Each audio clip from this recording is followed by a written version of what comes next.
evening, everybody. We really appreciate you taking time out of this spring evening to join us for the lecture. My name is Christy Henry. I had the pleasure of joining Princeton University Press as director in September, so this is my first humanities lecture after a failed attempt this winter, and so we are happy to be back in much more conducive weather and with the same speaker and a fantastic topic. I'm very grateful to Eric Banks and the entire team of the Institute. We have a shared mission of igniting conversation, and particularly conversation that traverses disciplines elegantly. And this is a shining example of a topic that really has an impact for people coming from multiple perspectives. So thank you. We've got a wonderful evening in store, and I'll turn it over to Eric.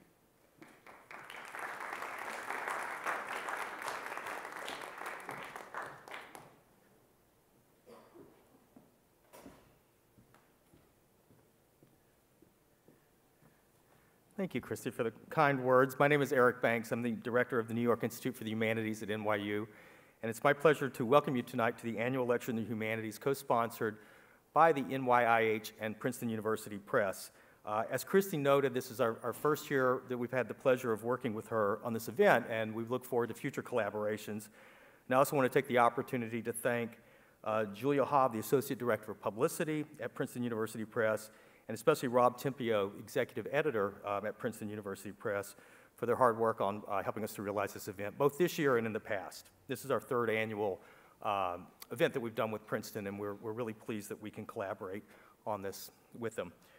When we set out in mid-2017 to plan this spring's lecture, we discussed the various qualities that we expected the address might exemplify and our aspirations for it. First, we were interested in presenting scholars and thinkers whose work revealed a kind of restless dissatisfaction when it came to putting down roots in just one particular corner of a discipline. Instead, the work we hope to highlight in this series is exemplary in its curiosity about what might be taking place across the humanities, in other departments and other disciplines, and in different parts of the university as well. We further hope to highlight work that was ambitious about changing our assumptions and our preconceived ideas about a particular area of emphasis or study, and that, to the contrary, had a kind of audacity and boldness about its goals and its ambitions. One of the opportunities of a lecture series like this one is a chance to frame questions about a way of doing one's work that will help others to see it in a new way, as well as the person who's practicing the work to see it in a new way.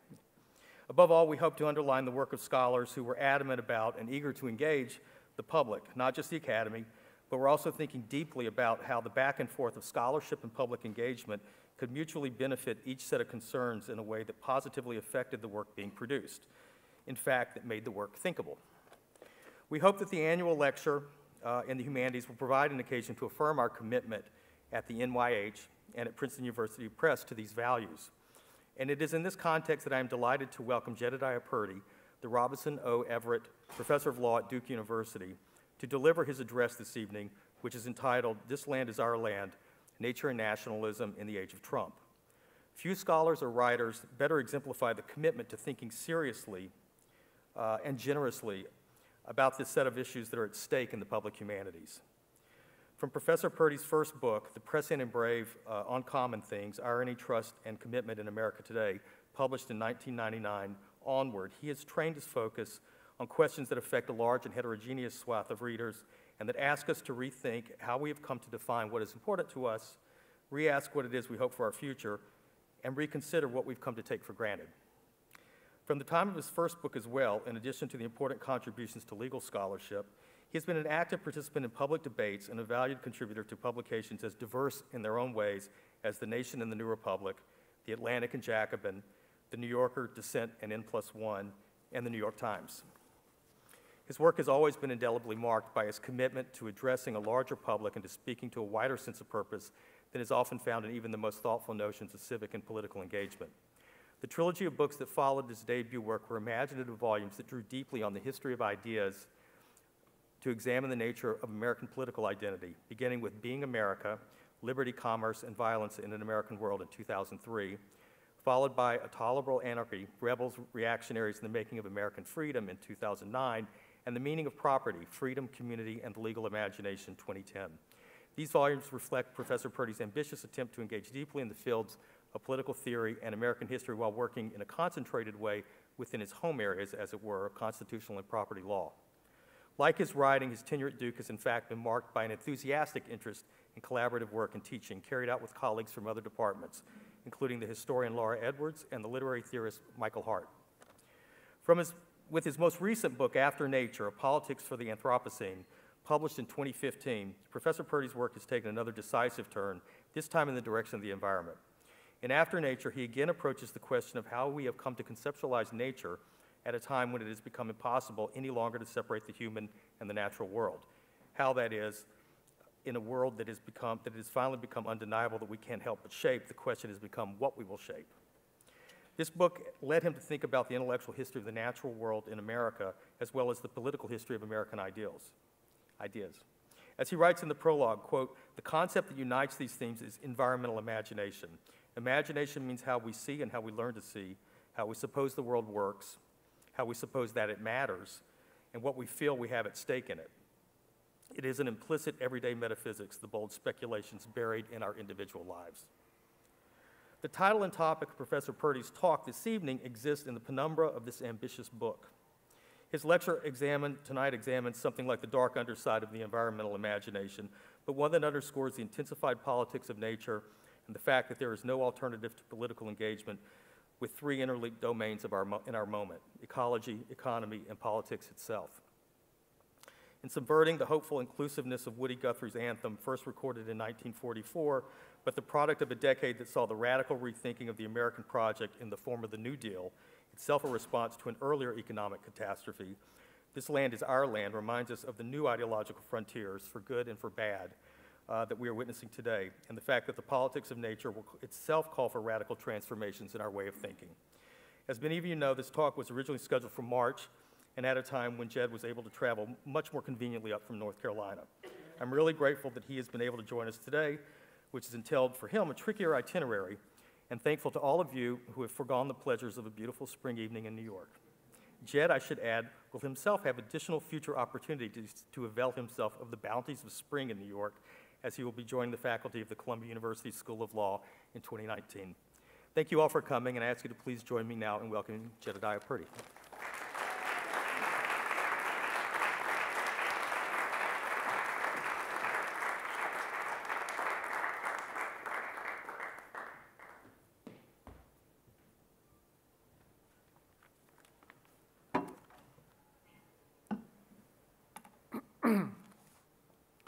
Thanks, Eric and Christy, and thank you all for being here. I feel acutely what it means to come inside on a night like this. I really do.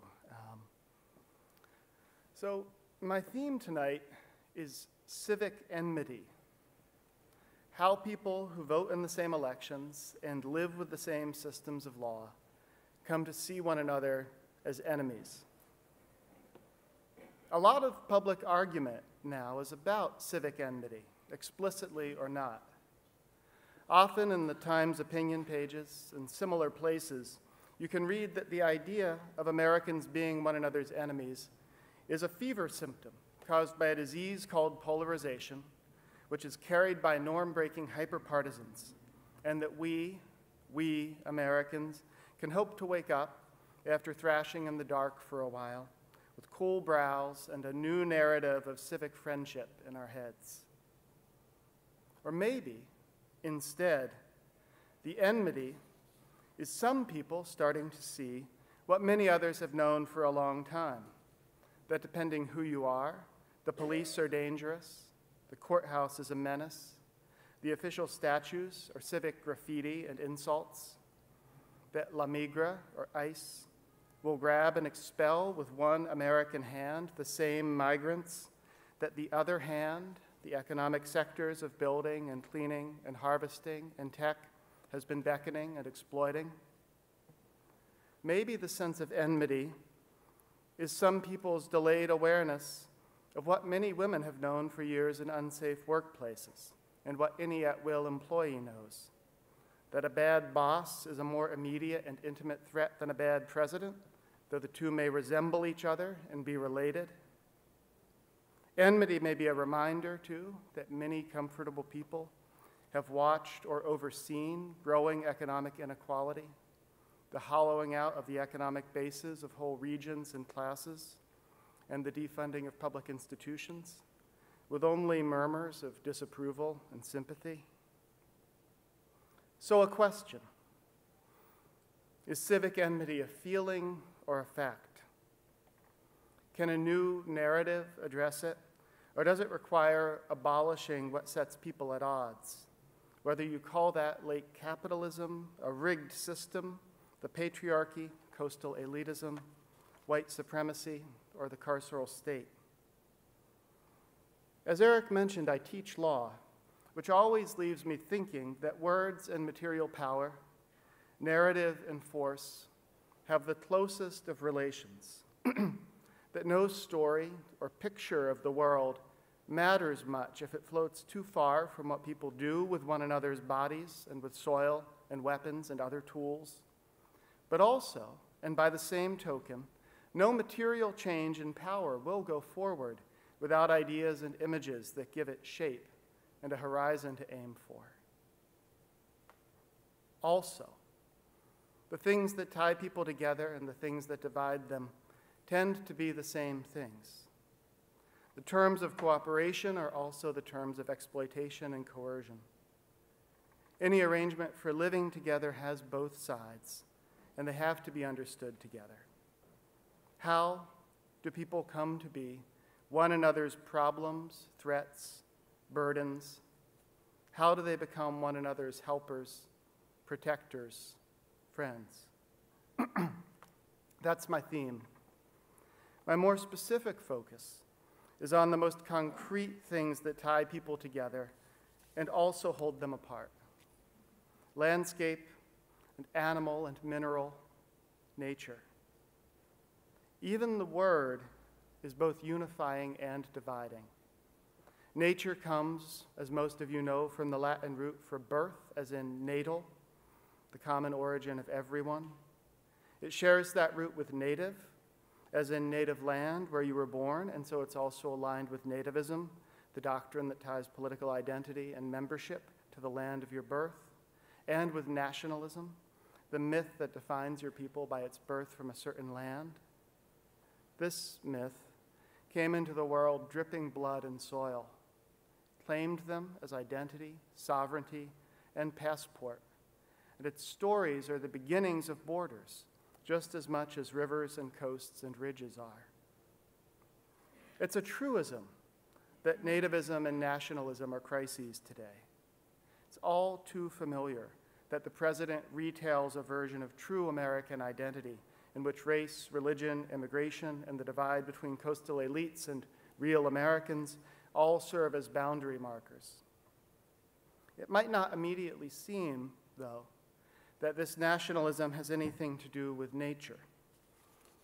But nationalism here, too, is bound up in American landscapes. Consider two orders that the president issued last December. They removed more than 1 million acres of federal land from Bears Ears National Monument and more than 800,000 acres from the Grand Staircase Escalante National Monument, both in southern Utah. The immediate effect was to open much of nearly 2 million acres to mining for coal and uranium and drilling for oil and gas. This was also, from a lawyer's perspective, a dramatic assertion of presidential power. It's the first time national monuments have been shrunk in more than half a century, and it'll be the first time the president's power to shrink or eliminate monuments has been tested in court. These monuments were in the administration's sights because they're just as controversial in southern Utah as certain other monuments in other places, such as the Confederate statue that activists took down earlier this year where I live in Durham, North Carolina. Fights over monuments are also fights over whose places public spaces are and who is part of any American public in the first place. And this is true of the land itself. The original theory of national parks and monuments was that they would exemplify the spirit of the country. They were the American cathedrals. But like more literal cathedrals, They instead attract conflicts over identity that symbolically crystallize much larger and more elusive experiences of victory and loss, of belonging and alienation. So the Utah monuments came to the attention of this White House because a network of right-wing activists has been fixated on them.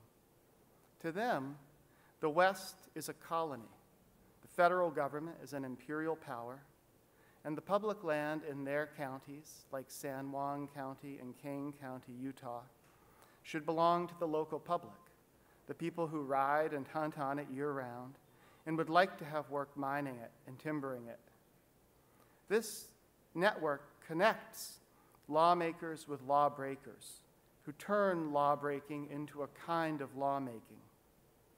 Ammon Bundy, who led the 2016 occupation of the Malheur Wildlife Refuge in southeastern Oregon, recently joined elected officials in San Juan County in a local form of protest, riding four-wheelers onto public lands that officials have closed.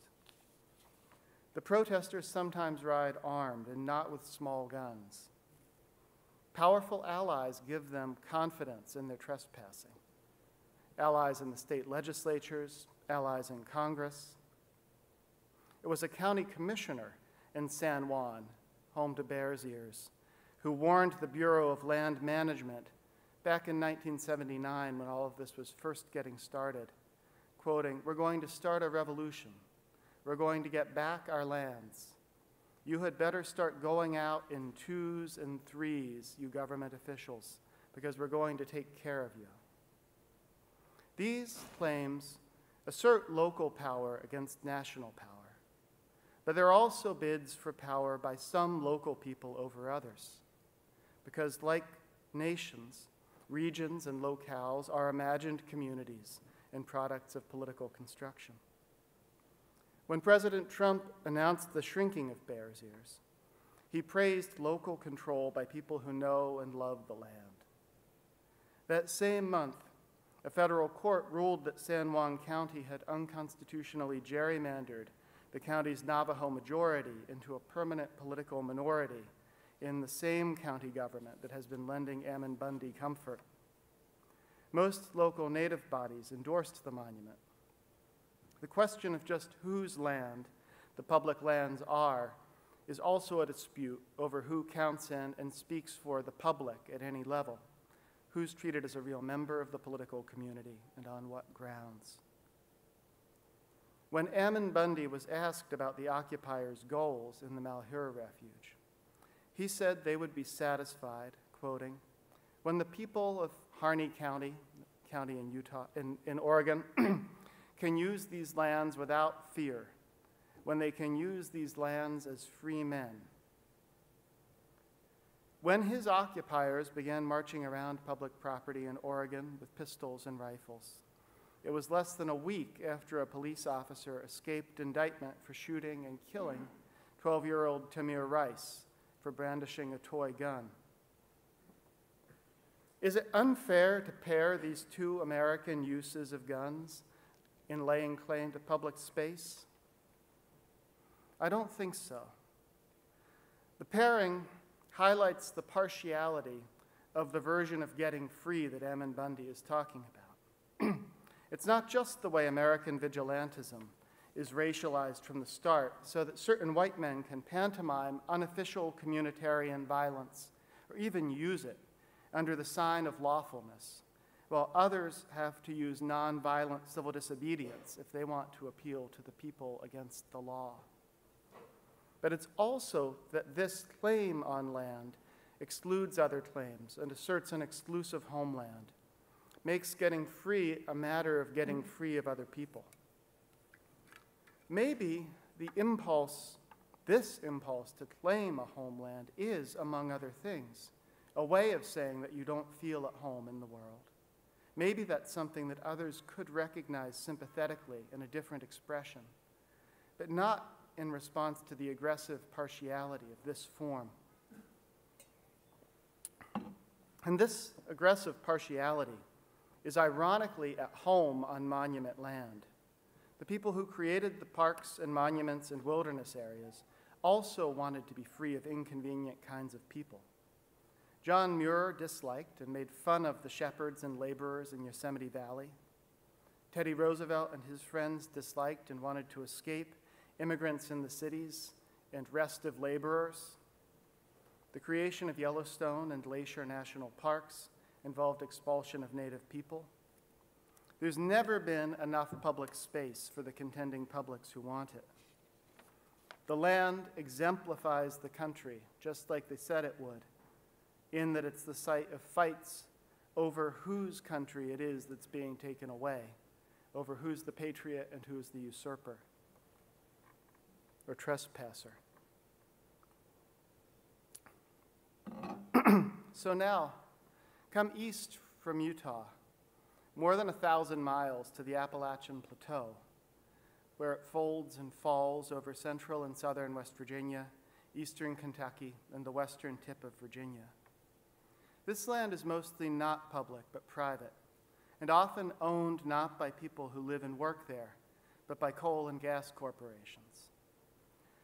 The idea of civil war, which has fascinated some Americans recently, has always been close to the surface in this thin soil where it's hard to bury anything deeply. Recently, there, teachers on strike for better pay and health care marched in red bandanas that called on the history of striking workers in the mine wars almost 100 years ago. More recently, in 2016 and before, the war in many people's minds was a theme of the Trump campaign, what they called the war on coal. The idea that environmentalists and regulators were making war on the coal fields was around as early as 2010 as a slogan of the coal industry, but it really took off when Trump's run for the presidency became a movement. When EPA Director Scott Pruitt announced last year the repeal of President Obama's Clean Power Plan, which was the major national initiative on climate change, he did it in Hazard, Kentucky, site of the last great UMWA strikes, flanked by miners, and he told them the war on coal is over. Now, war metaphors are common in American life. Usually they serve the questionable and conventional goal of mobilizing social forces against poverty or drugs or some supposedly unifying enemy. The war on coal is different, though. It's figured as an unjust war that, in Trump's telling, suspiciously internationalist elites were waging against real Americans. In the coal fields, where it resonated, it was a defensive war. The war metaphor invited some Americans to see themselves as invaded and occupied by other Americans and their internationalist allies. The miners believed that they were the resistance before the resistance believed it was the resistance. In this, they're like the anti-monument activists who believe that they're colonized by elite Easterners and bureaucrats. As I said, war is close to the surface in the coal fields. Miners go after the land with dynamite and machines that crush mountains and remake the land and water of the whole region. And the broken land becomes a kind of guerrilla enemy itself. It poisons streams with acid runoff. It chokes miners' lungs with dust that kills them. And here, class warfare is heritage. Miners fought many times to get their union. When one failed attempt ended in the 3-day battle of Blair Mountain, where miners exchanged hundreds of thousands of rounds of gunfire with management-backed militias and the National Guard. They lost that one. And now there's an ongoing fight over whether Blair Mountain will be demolished for coal. When the creator of the modern United Mine Workers of America, John L. Lewis, died in 1969, the union miners went out on strike for a day because that was how you mourned, by showing class power, because you could. 40 years ago, strikes shut down the coal fields for weeks while miners demanded a public fund to pay for black lung care for their retirees. So the biggest strike in American history over health benefits and working conditions. The mine wars of the 20th century were called wars because that was what they looked like. Armies of miners were trying to win a share of the world for themselves and to keep it. The war on coal picks up deep resonances in the region, but it replaces the old material stakes of solidarity with symbolic and rhetorical anti-elitism. The phrase war on coal resonates because it names a feeling, being trapped in a fight with existential stakes with no way out. If politics is war by other means, that old cliche, and war is what we call politics, then, that has lost its capacity to bridge and mitigate and, most important, transform our differences. By the time the war on coal came along, the miners' unions had been broken except as a remnant. Strikes had all but disappeared. When 29 miners died in the Big Branch mine explosion in 2010, no one talked about striking for safety standards. In fact, the owner of that company just ran for the Republican nomination for Senate in West Virginia, though he didn't win. Miners lived literally between a rock and the hardest place, and they didn't believe that anything the government did after their jobs disappeared would repair or improve their lives. The Waxman-Markey climate bill that failed in 2010 contained many provisions for coal field transition, but none of them struck any chord of trust in the coal fields. The people who wrote that legislation were no longer their people. A strong union in a different world might have brokered a different kind of peace, a strong investment in the post-coal coal fields that miners could live with as their own partial victory.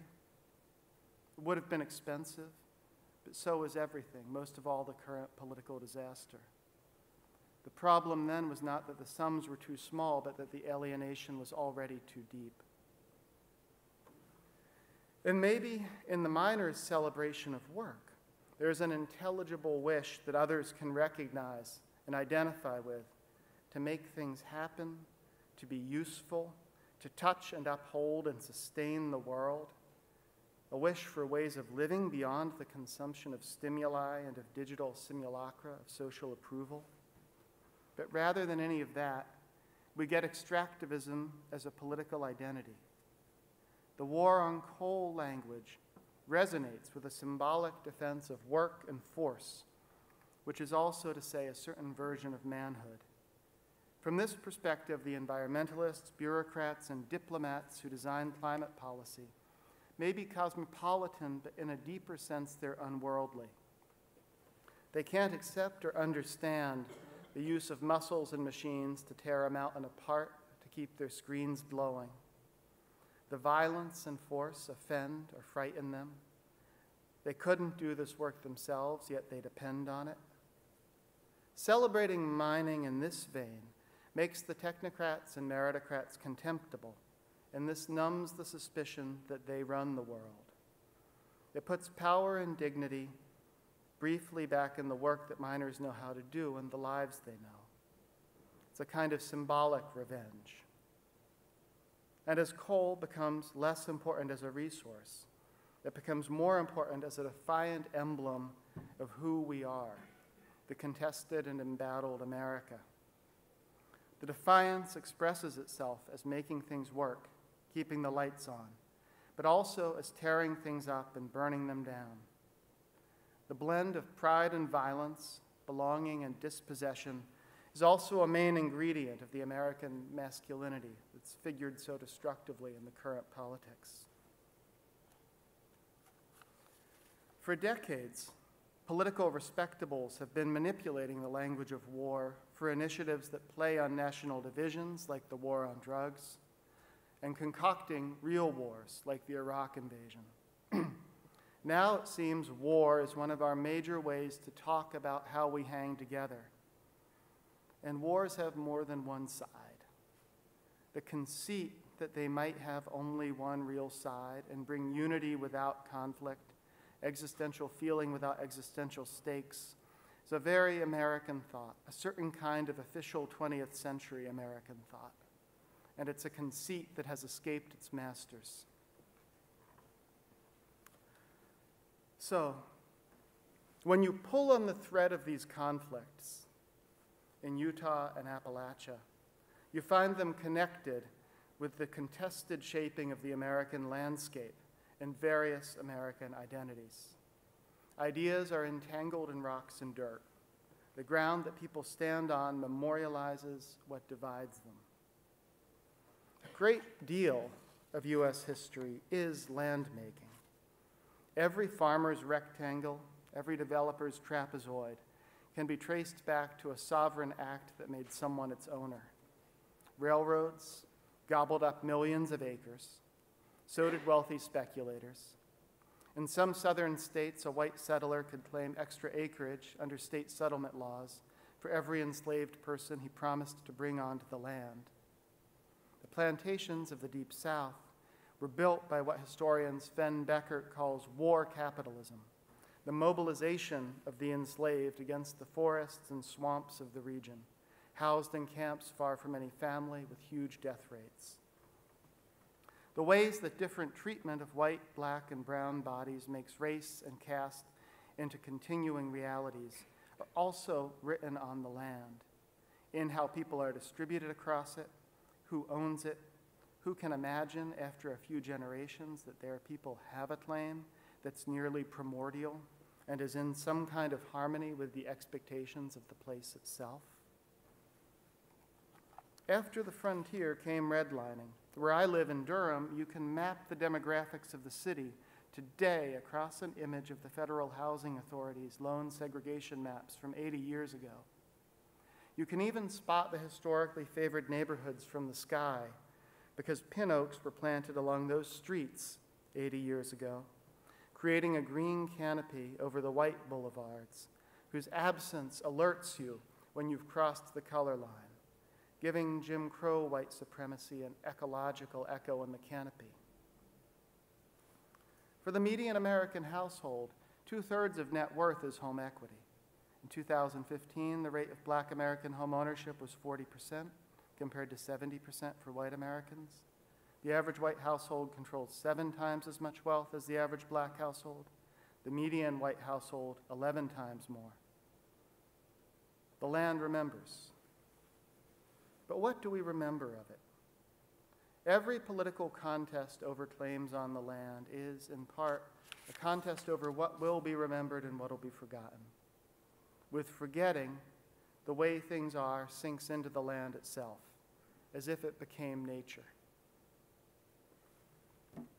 We talk about denialism in this presidency and in current politics. We tend to mean denial that climate change is real or human-caused. But this ecological denialism can stand for something much broader, a refusal to see the things that tie us together so inconveniently. These things include the violently unequal history that the land remembers, the perennial presence in American life of migration and undocumented labor, the decline of relative American power. You could distill it by saying that denialism is the ethos that refuses to see how the world is deeply plural at every scale, how it draws people inexorably into uncertainty and potential conflict, how it puts us at odds. And the denial comes not because the denialist cannot see this, but because he does see this. Not because he doesn't believe others are there, but because he feels their presence so acutely, fears they will make claims on him, fears they will get power over him and take what he has. When I was in public high school in West Virginia, my classmates told me that Michael Dukakis, a name some of you will remember, had a plan to take everyone's guns, and that Jesse Jackson had a plan to put all the white people in camps. Today, we hear that climate change is an internationalist stalking horse for global economic government. Interdependence, then, is itself incipient war and conquest and terrifying. I don't think climate denial is really about science. I think it's about who has claims on you and who might rule you.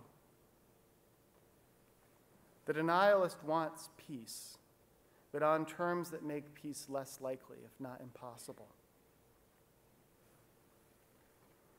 I've been developing this idea by talking about Ammon Bundy and alluding to a president whose self-obsessed solipsism exemplifies the impossible denialist peace. But denialism has more than one face. Here tonight, together, we should try to talk about liberal denialism. I think right now the real liberal denialism is the idea that the country just needs to get back to 2015, that in a deep way we were doing everything right until a monster grabbed the wheel.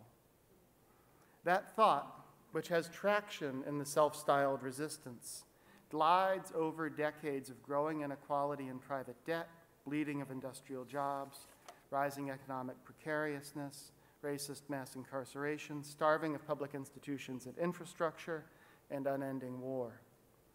It isn't just that Republicans won't let us fix these problems. Democrats have been complicit in them, or worse.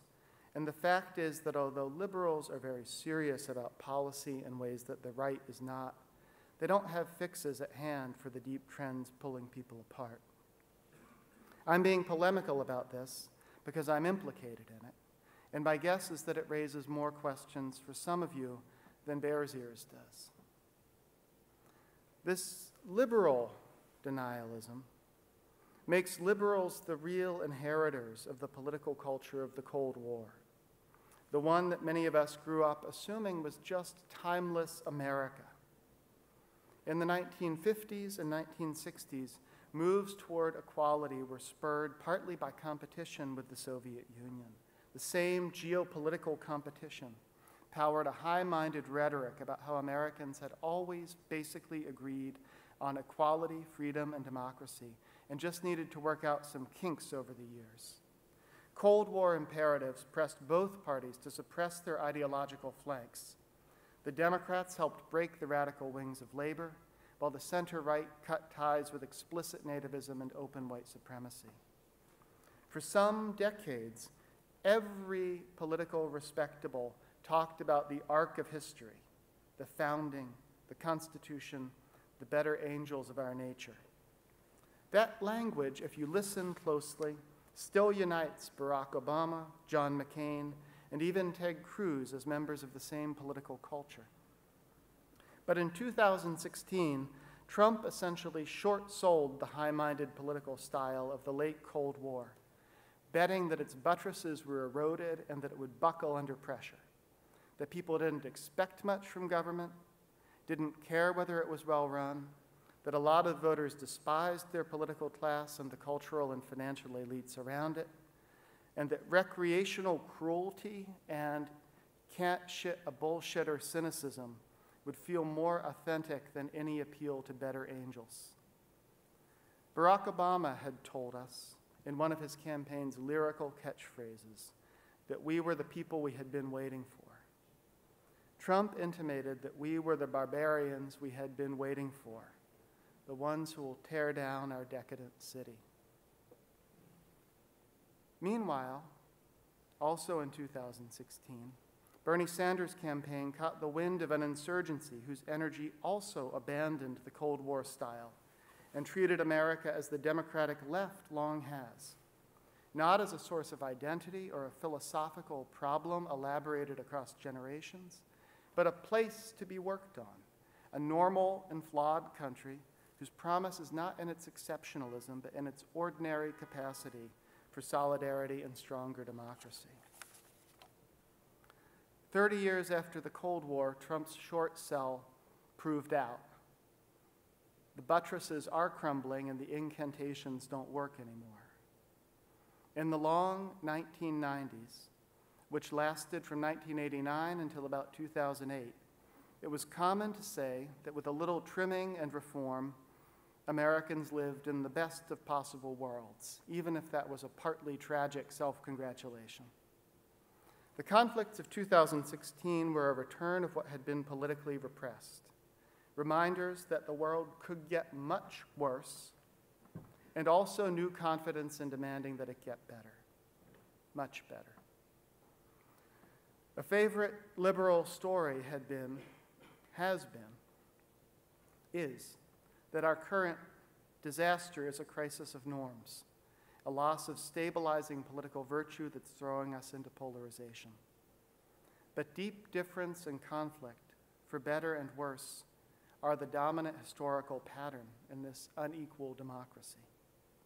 Polarization is the historical norm. The supposed best of all worlds produced this hazardous and uncertain one.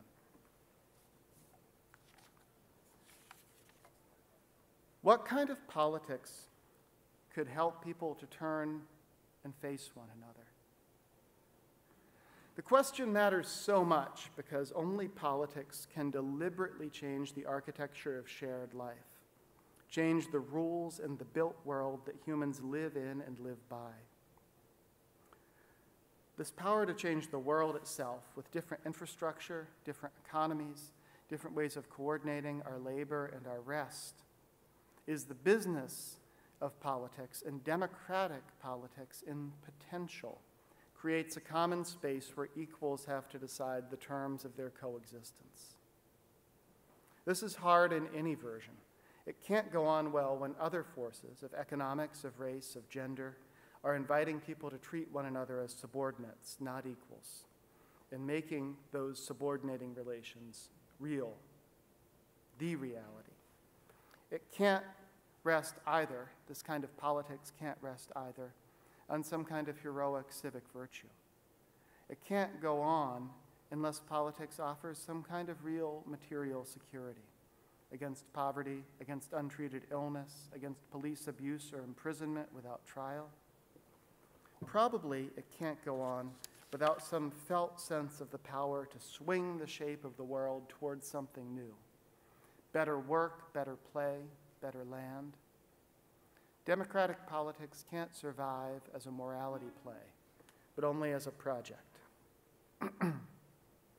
This could not possibly be more important at a time when, in climate change, mass extinction, ocean acidification, soil exhaustion, the world that may be coming to destroy us is also the world we have made.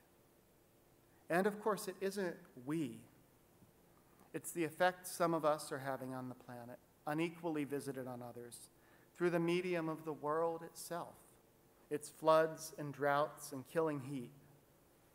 The natural world, the land, is the thing you can always tell lies about because it doesn't answer until the time you can't lie about it anymore because it's too late.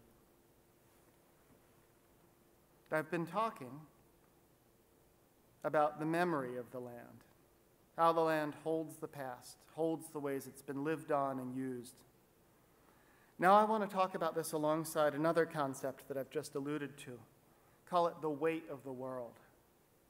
The world we've made is heavy with all the power that built it.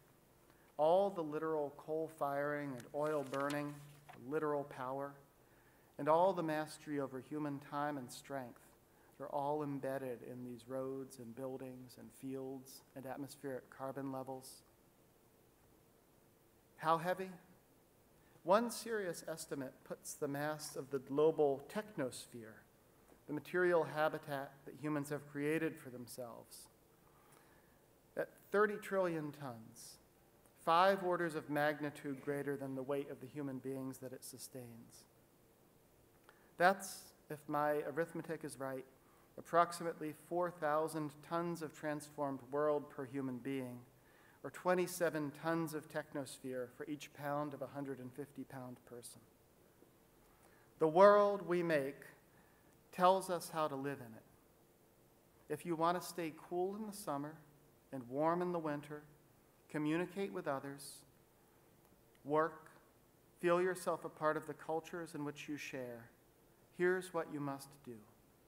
Enter onto these roads and rails and flight routes. Tap into these power grids and data networks. Use these tools infused with rare earths. This encompassing, directive world can be claustrophobic. One of the more attention-getting books to appear last year was a little volume by the political scientist James Scott called Against the Grain, which argued that the founding of cities, agriculture, literacy, government, was basically a vast slave raid in which a few entrepreneurs imprisoned everyone else in a regime of exploitation. Scott's counter-ideal, the tragic heroes of his story, are the people who were always called barbarians, living outside the city walls. I think this is so resonant right now precisely because there is nothing outside the city walls. The built world holds us inside it, and like the natural world, it holds us together apart. The idea of being outside the walls is most appealing precisely when it's pure fantasy, when there's no outside. It's compensation for an absent wildness. The kinds of politics I've been surveying, what I've been calling denialist politics, have some of that same fantastical compensatory character. How might land, returning to my theme within a theme, how might land, the base of this weighty and claustrophobic world, be involved in political reconciliation? Take Bears Ears to come back. When President Obama created the monument, his proclamation opened with a litany of native names for the place, from Navajo, Ute, Hopi, and Zuni, all meaning ears of the bear, and described the history of its meaning in different traditions. More importantly, the proclamation gave a council of the tribes a permanent role in governing the monument and directed the public land agencies that have the final say to consult closely and meaningfully with the tribes. That's not reparation, but it's some kind of redress or a beginning for a history of expulsion and erasure, most of all because it provided a portion of power over the land. Now take the coal fields.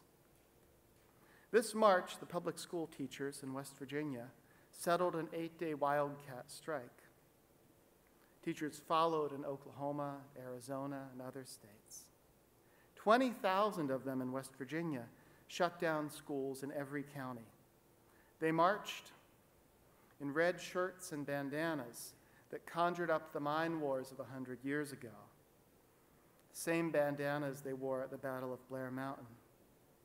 The point was to remember the name of old struggles and to insist on pay and dignity for the 21st century work of social reproduction, the work of helping the human world to go on being. Our economy undervalues that work like it undervalues the natural world. And I count myself with the people who hope to make a link between social sustenance and ecological sustenance as two connected ways of making peace with other people and with the living world. The teachers' strike was a reminder that making peace can start in a struggle for power. Some teachers even called for a reckoning with the coal companies. Their proposal was that the companies should pay more in taxes for the wealth they take out of the state to pay for the teaching and upbringing of people who will be living there even after the coal and gas are gone. That fight over coal, over the carbon capital of the industrial age, is a microcosm of the coming fights over who owns and profits from the finer, cleaner capital of mechanized production and digital platforms. The stakes are a lot alike, from Silicon Valley to the coal fields and back. Just like 100 years ago, a place people think of as backward may just be one of the frontiers of the next labor movement, a movement for honoring the work of teaching and caregiving, even the work of the earth. It's essential to this version of reconciliation that there really is something to fight over. Out in Silicon Valley, where I'm staying part of this spring, you often hear that things aren't zero-sum. And some things aren't. But the excise tax on coal and the state's budget for teachers' pay, those things kind of are, and they're connected. The cost of war and the cost of health care are connected in this way in each year's budget. The wage rate and the profit rate are connected. And the land is the most concrete instance of this. One thing happens to Bears Ears or another, but not both. You can't have wilderness and mining in the same place. And global ecological limits the land writ large. Those are a big reason why growing our way out of those conflicts is not enough.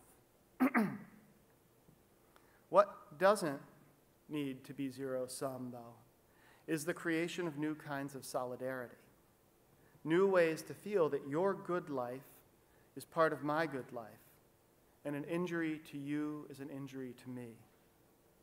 The teachers' strike was also about that.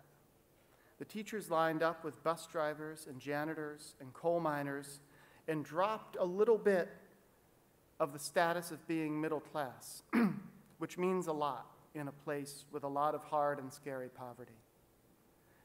And they did that to join themselves with more people than they otherwise could. In North Carolina, where I live now and have for 15 years, though I'll be leaving, has achieved a divided state government rather than a deep red one, and has built a strong sanctuary movement and a progressive community that's constantly engaged and cross-racial and mixes religious congregations with secular people, partly because people there have remembered that 125 years ago, there was a similar movement for both civil rights in the former plantation counties down east and monopoly busting for the small farmers in the Piedmont. A coalition between those groups held power in the state for several years before an elite-led and militarized racist reaction threw it out, suppressed the black vote, and instituted Jim Crow for 60 years. The work against the new voter suppression, for a statewide living wage, for defending the immigrants in your community, are all grounded partly in thinking that in that flat place with its segregated pin oaks and its 10-lane highways running through pine flats and its afternoon thunderstorms that sweep down from the Blue Ridge and almost reliably drown your sweltering rallies at the state capitol, that in that place, solidarity is also heritage if you can take hold of it. So, I come back to the land and the thought that it holds people both together and apart. Its materiality, the way it's as real as dirt, is a reminder that it is something to struggle over, that nicer words and symbols don't heal its hurts, that we don't agree on its future or its meaning. But it's also something deeply imagined, something invested with many different actual and possible ways of living together. One idea, the idea that it belongs originally and essentially to everyone, that it's a commonwealth, is a horizon to bend the struggles toward. Those are the things I have to say tonight, so now I'm eager to hear what some of you might have to say. Thank you. Thank you.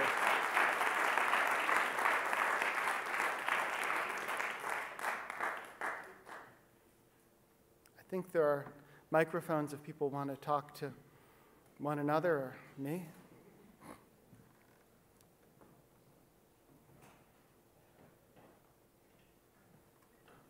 Okay. Hi. Hi. Thank you very much for a very insightful talk. I think it's a perspective that is, well, obviously relevant now, but more than that, it's something that I think we need to hear, intellectually as well as spiritually, if I might say so. I agree that solidarity, as you ended, is very much essential to survival in more respects than one. And it is, of course, the kind of survival in some respect that has sustained nature for far longer than we've been around to watch it. Nature coexists within itself, quite peacefully for the most part, or at least to the point where it's still here, most of it, what's left of it. But I ask you this, because it seems at least in the limited, tiny amount of time that is American history, a lot of that is based not necessarily so much on solidarity, though obviously there's an element of it, but on competition, which to my way of thinking is almost opposite to solidarity. And I think of even our contemporary notions where, you know, on Black Friday you have to go to the store and get that piece of crap before the guy behind you gets the last one or whatever. It seems like so much of the culture is built around this notion of ingrained competition, which is encouraged on conscious and other levels of not quite consciousness through advertising and other varieties of forces that, frankly, we don't see in tangible ways, I should say. So my question is, can you think of ways, or can you suggest for us and for others, especially educators, ways of thinking where we might begin the slow and very necessary process of maybe redirecting aspects of our culture away from this very militant kind of competitiveness? Thank you. That's a really lovely invitation. So in work that is less polemical, one thing I try to understand is the way that different episodes of ideological development in the US and elsewhere have been invested with different ways of conceiving of the non-human world and how it works and what lessons it teaches, which almost invariably tend to naturalize certain dominant tendencies in the social world, talking about landscape and biological logics and the nature of forest communities is always a way of talking about other people and how one lives with them and the role of the state in relation to the economy. You can quite literally trace this through the identification of nature in the early republic as a thing that ideologically wants to be owned and wants to be developed in order to be completed, and this was why it has to be expropriated from the people who are here first, put in private hands and developed. So there's a sort of laissez-faire is a little anachronistic, but there is a market-making, property-making vision of the natural world that's very much part of the ideology of the early republic. Then a series of subsequent developments contribute to other ways of thinking of the natural world as a thing to be managed by experts who are not very democratic or very cosmopolitan, but are rather imperialist in the Teddy Roosevelt era. And you can trace quite precisely the way Roosevelt and his allies say, our paradigm for dealing with the social and economic worlds is basically the management of the national forests. Our whole social policy is the principle of conservation writ large. That's a close paraphrase from Roosevelt, a rough paraphrase from Roosevelt, but it gets the spirit. Later, nature becomes a thing to be consumed and comes to resemble a Hayekian market, if I'm not being too esoteric, in the way that it contains a practically infinitely complex set of relations that we could only hope to manage if we could get the prices right for it. So I think we should take some prompts from this in trying to think about what sort of nature we want to imagine, in part because one of the striking things in being a student of law in this domain is seeing how frequently people succeed in making the kind of nature that they imagine, making it by the way they orchestrate their activity on the land and what they do with it. So to bring this point home, there's a fantastic writer and young scholar called Alyssa Battistoni, who was going to be here in March, but I think can't be here tonight, who's written about the idea of trying to appreciate the work of nature, and work in the mode of what I called social reproduction, the activity that lets the world go on being, which is a way both of honoring that and what people do, and of sort of seeing it echoed in and happening in a sort of collaboration with the world. So that I think of as an opening metaphor for thinking about solidarity as something that is both among people and in relation to a larger setting. It's just a glimmering, but her essays on this topic are very good, and I meant to allude to them for the one or two friends that she sent tonight. Thank you very much for that. Hi, Jedediah. So I was going to ask you about how luck fit in. You've written luck is the residue of historical and structural advantages. And I think that's an interesting idea and how that fit in. But I think what I want to ask you about, as a law professor, one of the things that struck me is that throughout the whole speech, I didn't hear you mention the word justice at all. And I just think that rhetorically, that's interesting that that didn't happen. And I wonder if that is related to your thinking, whether you're thinking about a very political or strategic angle, or whether there's some sort of outside truth and justice that informs underlying what you're talking about. Thank you. First of all, thank you for the generous act of actually quoting me to myself. It's a very generous thing to pay attention to what someone else has said, sincerely. So it's a really fine point, which I hadn't noticed myself, and I think the reason is this, and this is actually very much as a lawyer and a teacher and student of law.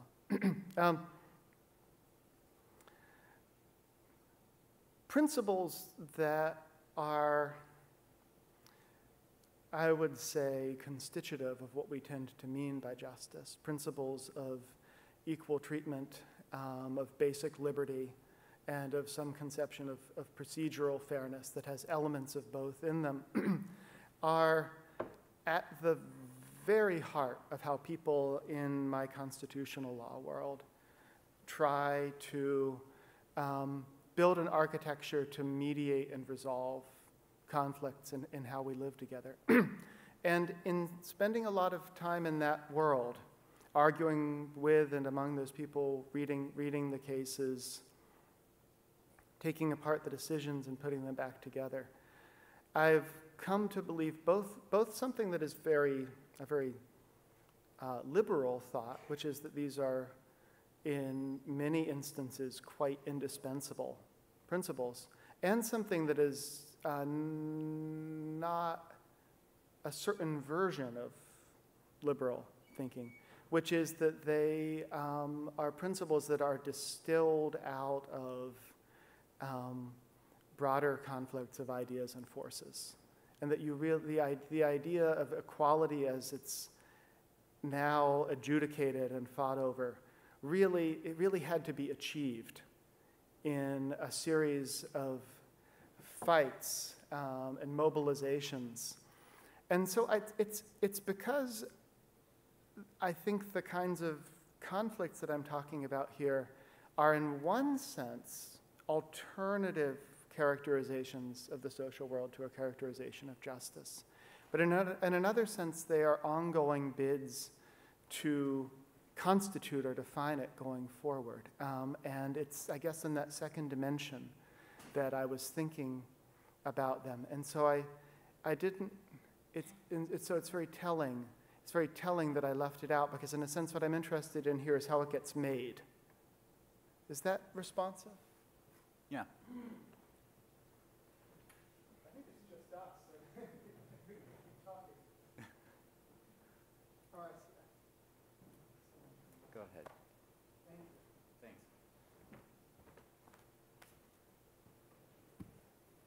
I'm not exactly sure how to ask this question. You provided such a sympathetic account of the miners and the people in Utah and their own sense of being colonized and being dispossessed. It's hard. I didn't know that aspect of their lives, and it makes it very hard now to imagine what solidarity would look like for them with the people who are taking away, as they would see it, their livelihood or their possibility of their livelihood or land. How do you fit them? I mean, after making a very sympathetic and wonderfully sympathetic representation of what they're feeling, their own existential threat, how do you see solidarity developing with them? Thank you. The first thing to say in full candor is it's a great question. I don't know, but I don't want to stop there. But I want to concede that first. I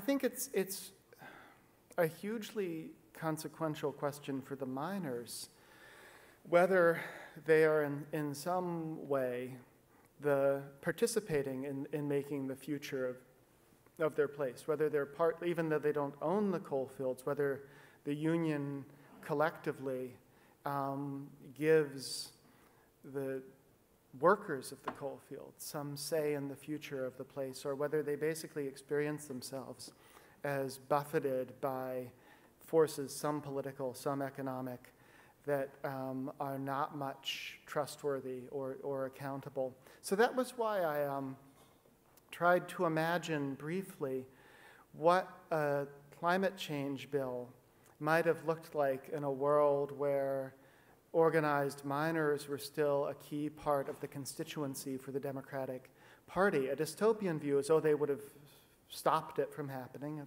It didn't happen anyway. It was broken anyway. But what if what they had the strength to demand was a transition plan for the coal fields that they would have trusted and could have had help enforcing? That would have been, to me, a kind of institutional and structural basis to say, yes, in some sense, you're losing, but in another sense, you're absolutely substantively part of the process and part of the change. And I guess I think about the public lands activists in Utah in a way that's ultimately in my heart somewhat less sympathetic. I want to understand what that position is and where it's coming from. It has many dimensions. I think part of the reason to turn in the end, as I do, to the authority and work of democratic politics is that fundamentally that politics is about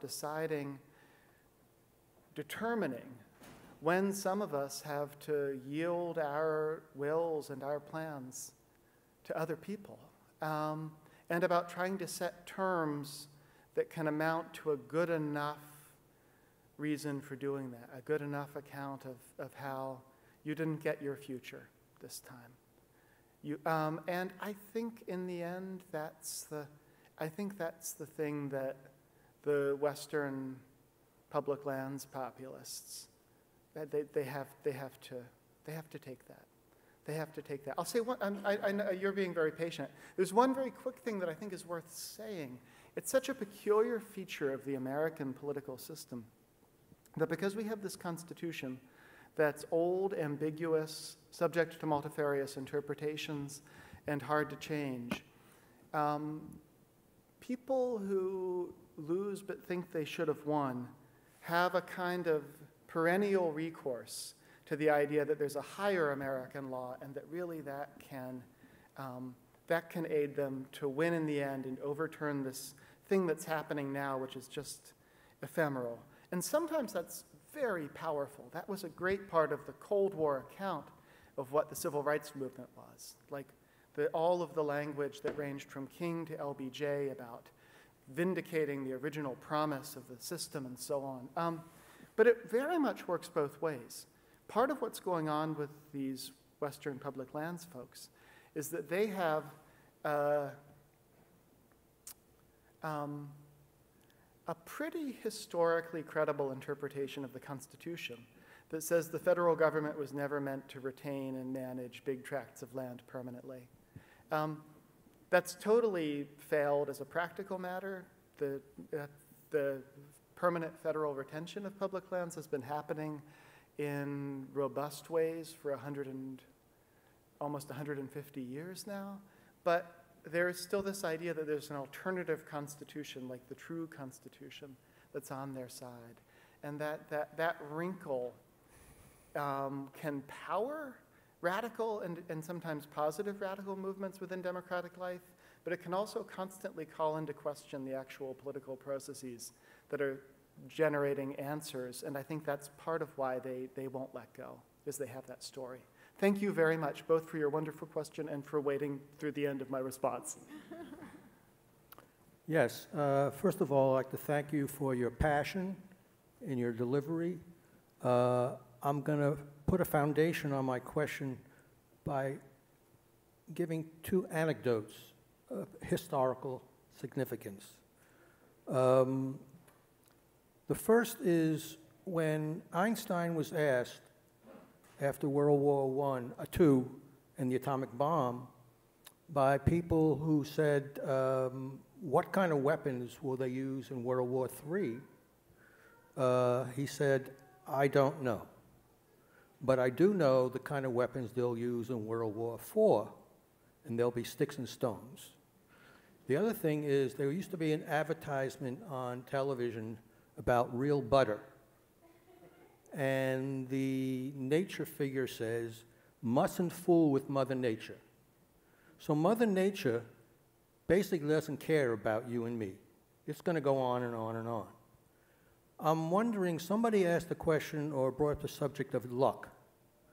And you didn't really mention, I haven't read the book, but the role of religion in this whole thing.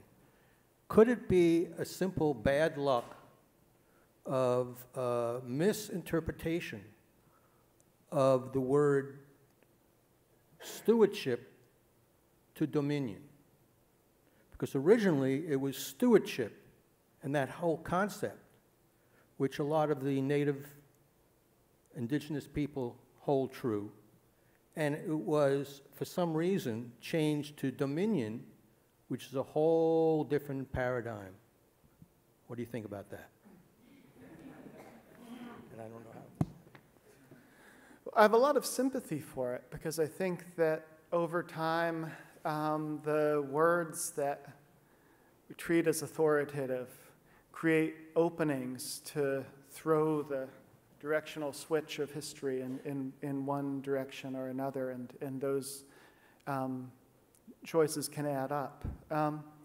I think, I tend to think that the if we're in North America, I tend to think that the European expropriation of the continent, once the means and the appetite were in place, was not dependent on any particular ideological permission to happen. I think it was going to find ideological accounts, but that the choice of ideological accounts mattered because it inflected what happened down the road and what kinds of claims people could make on one another later. And I guess that's just a way of saying that I don't think that stewardship rather than dominion in the King James would have stopped what started things here, so to speak. But I do think that with things in motion, the words that are available to us matter very much. So in that sense, I think this is an embrace of the complex version of what you propose. Thank you. Thank you very much for the talk. So I guess the thing that struck me the most is that between the public land stock and your debate at the end, there's this whole concept of us versus them, right? In the West, they kind of see it like us, the locals, we want to use this land, and then them, the federal government, is trying to keep us from using this land. And I guess the example you drew at the end about the teachers is that the teachers kind of very much drew on that tradition of us, right? Like by wearing the red bandanas and being teachers in general. We don't think of teachers as being coming from some other place, right? Teachers come from our communities. Teachers are part of us. And particularly when words like coastal, elite, or international are thrown about, this kind of idea that like puts people like us, people in this room, outside of what is the us in American.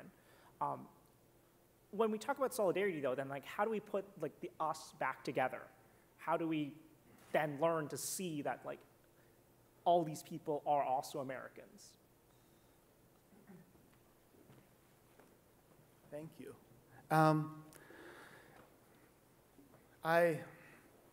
going to first give the same enthusiastic disclaimer that I gave before, which is to say, great question, that's the question. I don't know.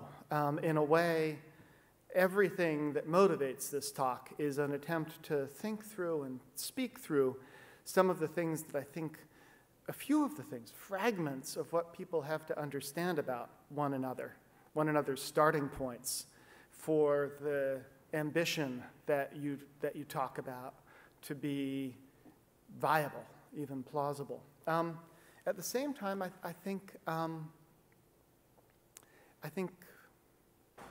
the themes I tried to sound throughout the talk are really very close to the structure of my thinking about this, which is that understanding, not condescending, not starting with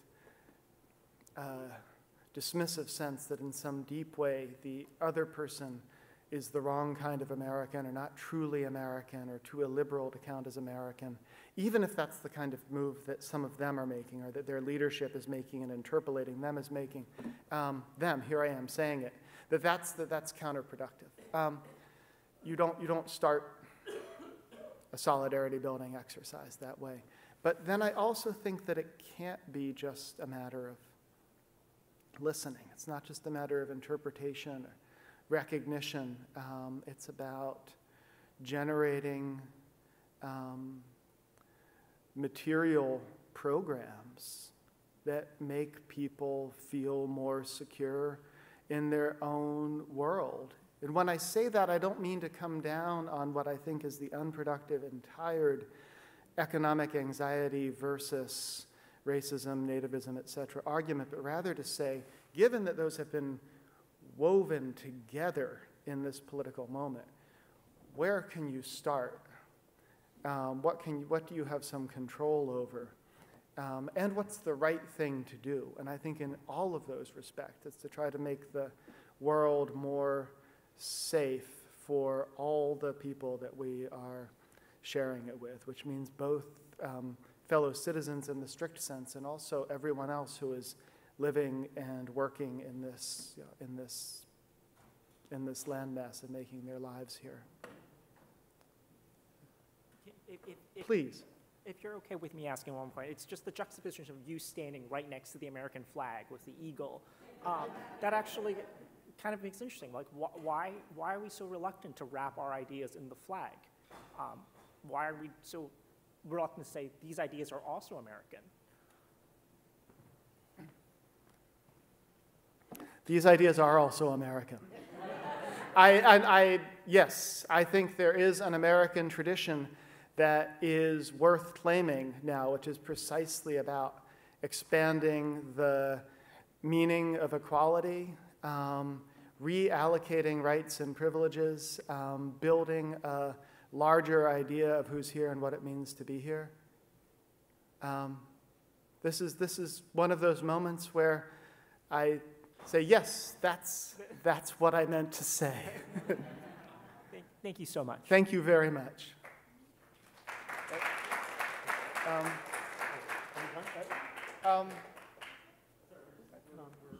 We're running out of time, but we want to invite, first off, I want to thank Jed for a wonderful, incredible, a great lecture. And I want to take the opportunity to invite all of you to come over. We have a reception to follow, so we can continue this conversation. And I want to invite you all to join us. It's at 20 Cooper Square, which is at the corner of, basically, it's just around the corner from East 4th Street and the Bowery on the 5th floor. And you're all welcome to join us for drinks and snacks and to continue this conversation. And let's all say thank you to Jed Purdy. Thanks a lot, everyone. It's been nice to be with you.